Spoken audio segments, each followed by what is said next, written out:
భారీ భూకంపాలతో వెనిజువెలా చిగురుటాకులా వణికిపోయింది.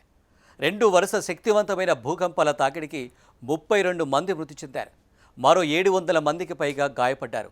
అయితే 10,000 నుంచి 1,00,000 మంది ప్రాణాలు కోల్పోయి ఉండొచ్చని అమెరికా జియోలాజికల్ సర్వే అంచనా వేసింది.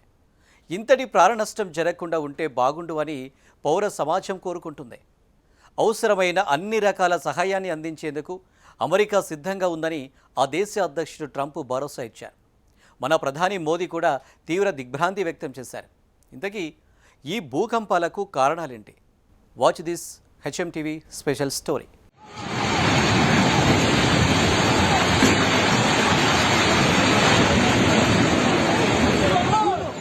రెండు అత్యంత భారీ భూకంపాలతో వెనెజులా అతలాకుతలమైంది. దేశ రాజధాని కారకాస్కు పశ్చిమాన ఉన్న శాన్ ఫెలిపే సమీపంలో మొదట 7.2 తీవ్రతతో భూకంపం సంభవించింది. అనంతరం కొద్ది క్షణాల్లోనే యూమారే ప్రాంతం సమీపంలో మరో 7.5 తీవ్రతతో రెండో భూకంపం నమోదైంది. 2 భూకంపాలు దాదాపు ఒకే ప్రాంతాన్ని కేంద్రంగా చేసుకుని సంభవించడంతో విస్తృత స్థాయిలో నష్టం జరిగినట్టు అంచనా వేస్తున్నారు నిపుణులు.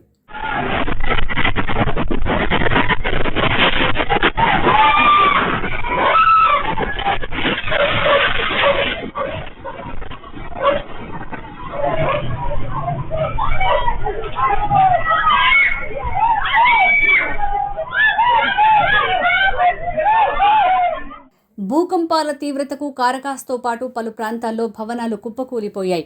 అనేక మంది శిథిలాల కింద చిక్కుకున్నారనే అనుమానంతో సహాయక బృందాలు విస్తృతంగా గాలింపు చేపట్టాయి.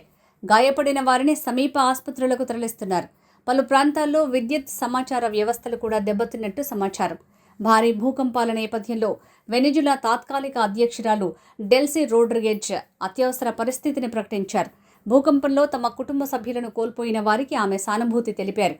ఈ ప్రకృతి విలయ తాండవంలో భారీ ప్రాణనష్టం, విస్తృత స్థాయిలో విధ్వంసం జరిగి ఉండొచ్చని అమెరికన్ జియోలాజికల్ సర్వే అధికారులు హెచ్చరించారు.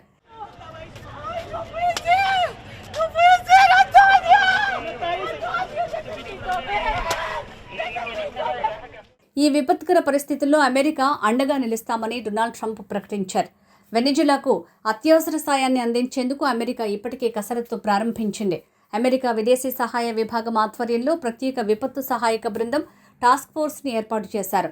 రక్షణ బృందాలు, వైద్య సహాయం, అత్యవసర మందులు, మానవతా సహాయ సామాగ్రిని తొలి దశలోనే వెనిజులాకు పంపేందుకు చర్యలు చేపట్టినట్టు అమెరికా అధికారులు వెల్లడించారు. భారత్ కూడా జరిగిన ఘటనపై దిగ్భ్రాంతి వ్యక్తం చేసింది. వెనిజులాలో సంభవించిన తీవ్ర భూకంపాలు తీవ్ర విధ్వంసానికి దారితీశాయన్నారు ప్రధాని మోడీ. ఈ విపత్తులో బాధితులకు అన్ని విధాలా అండగా ఉంటామని హామీ ఇచ్చారు.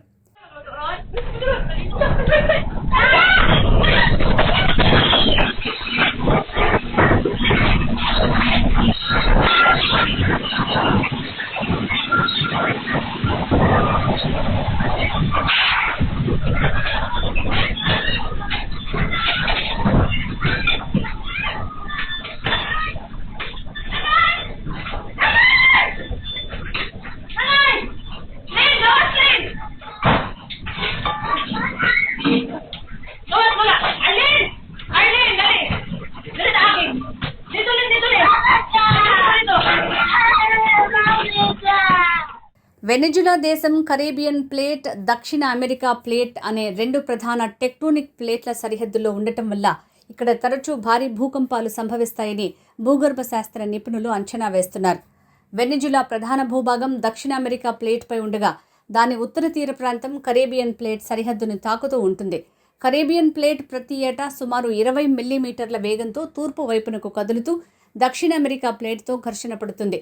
ఈ 2 ప్లేట్లు ఒకదానికొకటి ర్యాపిడ్కి గురి కావటం వల్ల భూగర్భంలో విపరీతమైన ఒత్తిడి పెరిగిపోతోంది.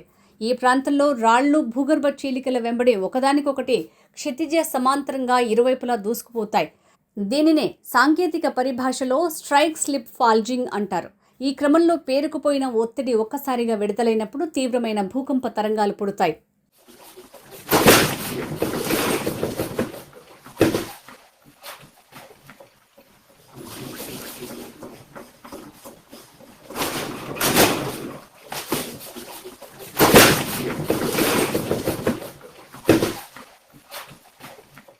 తాజా విపత్తులో అతిపెద్ద కారణం సిస్మిక్ డబ్లెట్ అని భావిస్తున్నారు. సాధారణంగా ఒక పెద్ద భూకంపం వచ్చాక చిన్న ఆఫ్టర్ షాక్లు వస్తాయి. కానీ ఇక్కడ కేవలం 39 సెకండ్ల వ్యవధిలోనే 2 సమాన స్థాయి భారీ భూకంపాలు, మొదటిది 7.2 తీవ్రత, రెండోది 7.5 తీవ్రతతో సంభవించాయి.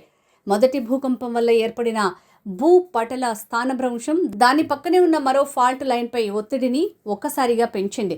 దీనివల్ల మొదటి భూకంప తీవ్రతకు బలహీనపడిన భవనాలు రెండో భూకంప దెబ్బకు పూర్తిగా కుప్పకూలిపోయాయి. ఈ భూకంపాలు భూమి ఉపరితలానికి కేవలం 10 నుంచి 22 కిలోమీటర్ల లోతులోనే సంభవించాయి.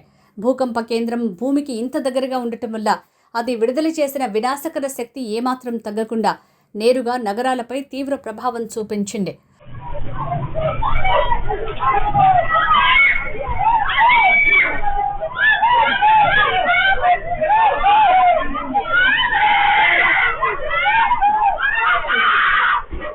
సాధారణంగా 100 ఏళ్లకొకసారి లేదంటే అత్యంత అరుదుగా మాత్రమే ఇలాంటి తీవ్రస్థాయి జంట భూకంపాలు కనిపిస్తాయని నిపుణులు చెప్తున్నారు. ఇలాంటి ఘటనల్లో సాధారణంగా మొదటి భూకంపం తర్వాత భూగర్భ ఒత్తిడి సమీప ఫాల్టులకు బదిలీ అవుతుంది. ఆ ఒత్తిడి వెంటనే విడుదలైతే రెండో పెద్ద భూకంపం సంభవిస్తుంది. ఇండోనేషియా, ఇరాన్, అమెరికాలోనూ ఎర్త్క్వేక్ డబ్లెట్ చోటు చేసుకున్నాయి.